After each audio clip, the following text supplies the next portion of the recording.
Tractor drum seed ఏదైతే ఉందో tractor drum seed side వచ్చారు అంటే ఎక్కడైనా చూడడం జరిగిందా? ఎందుకు ఇటు సైడ్ రావాలనిపించింది?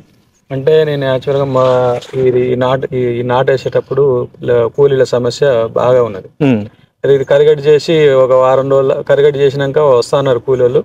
వర్షాకాలం దుక్కి మొత్తం చేసుకున్నాక గింజలు వేయడానికి వర్షం పడితే ఈ డ్రమ్ సీడర్ తోటి చేసేవాడిని.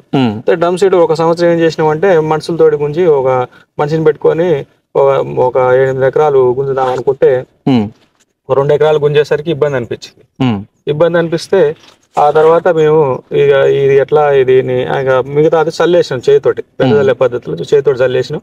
బాగానే వచ్చింది పంట.